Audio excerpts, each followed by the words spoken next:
আসসালামু আলাইকুম। প্রফেসর নাজমুল সাহেবের প্রশ্নের জবাবে আজকে মায়া এবং মহামায়া নিয়ে আলোচনা করব। তো স্যার আমার কাছে জানতে চেয়েছিলেন মায়া এবং মহামায়া দুটোর মধ্যে ডিফারেন্স নিয়ে একটু আলোচনা করবেন। তো এখানে একটু সংক্ষেপে বলি বিষয়টা যে মহামায়া হচ্ছে স্রষ্টার এক শক্তি।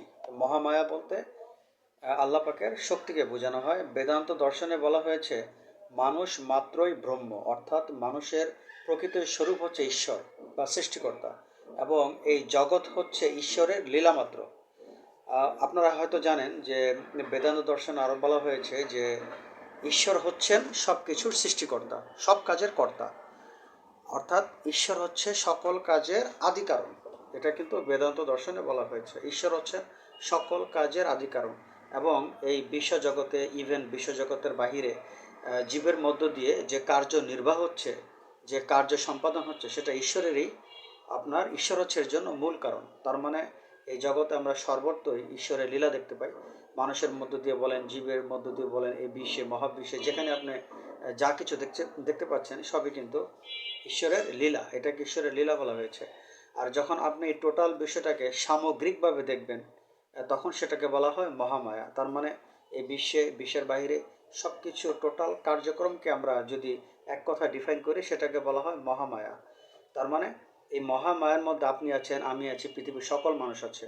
কিন্তু যখন আপনি নিজেকে আলাদা করে মনে করবেন আমি করিম, আমি কাজ করি, আমি টাকা আয় করি, আমি কাজ করি, আমি টাকা আয় করি, আমি পরিবারকে সাপোর্ট করি, আমি গরিবকে সহযোগিতা করি, আমি রহিম, আমি একজন সায়েন্টিস্ট, আমি গবেষণা করি, আমি কোনো কিছু আবিষ্কার করি, এইভাবে যখন ব্যক্তি নিজের উপরে কোনো কিছু আরোপিত করে, নিজেকে সাবজেক্ট মনে করে, নিজেকে কর্তা মনে করে, নিজেকে ক্রেডিটের দাবিদার মনে করে, তখন সেটাকে বলা হয় মায়া। তার মানে মায়া হচ্ছে একটা ইন্ডিভিজুয়াল বিষয়। ব্যক্তি যখন মনে করে আমিই কর্তা, তখন তাকে মায়া বলা হয়।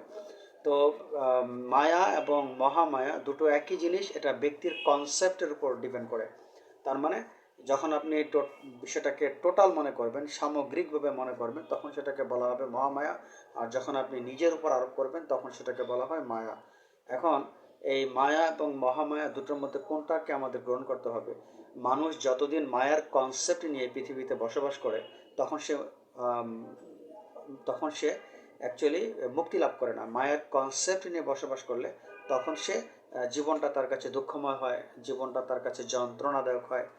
কারণ সব কিছুর জন্য সে নিজেকে রেসপন্সিবল মনে করে, তার জন্য সে জীবনটা তার কাছে খুব ক্রিটিক্যাল মনে হয়। আর মানুষ যখন মহামায়ার কনসেপ্ট নিয়ে বেঁচে থাকে, তখন সে মুক্তি লাভ করে। কারণ সে বুঝতে পারে যে অ্যাকচুয়ালি এই পৃথিবীতে যা কিছু হচ্ছে, পৃথিবীর বাইরে সব কিছু যাই হচ্ছে, সেটা ঈশ্বরের একটা লীলা মাত্র। তো এই হচ্ছে দুটোর মধ্যে ডিফারেন্সটা। তার মানে আমাদের যেটা কর্তব্য সেটা হচ্ছে মহামায়ার কনসেপ্ট নিয়ে আমাদের বেঁচে থাকতে হবে, মায়ার কনসেপ্ট নিয়ে নয়। এটাই হচ্ছে মায়া এবং মহামায়ার মধ্যে পার্থক্য। তো বিষয়টা একটু জটিল। তো এটা একমাত্র বুঝতে পারেন যারা মুক্তিকামী পুরুষ, যারা সিদ্ধ পুরুষ, তারা এই বিষয়টা ভালো করে জানেন মায়া এবং মহামায়ার বিষয়টা কি। আর যারা আমরা সিদ্ধ পুরুষ নই, তাদের কাছে বিষয়টা খুবই ঘোলাটে মনে হবে, এবং এটাই স্বাভাবিক। তো যাই হোক, যতটুকু বললাম সেটা দর্শন শাস্ত্রের দিক থেকে বলা হয়েছে। এর বেশি বিস্তারিত ব্যাখ্যা এখন করা সম্ভব নয়। আর ধারাবাহিকভাবে আমি অন্য অন্য ভিডিও করব, সেই ভিডিওতে আপনারা সৃষ্টিকর্তার লীলা বা তার রহস্য নিয়ে বেশ কিছু ভিডিও আছে, আপনারা সেখানে অনেক কিছু জানতে পারবেন। আজ এই পর্যন্ত, আল্লাহ হাফেজ।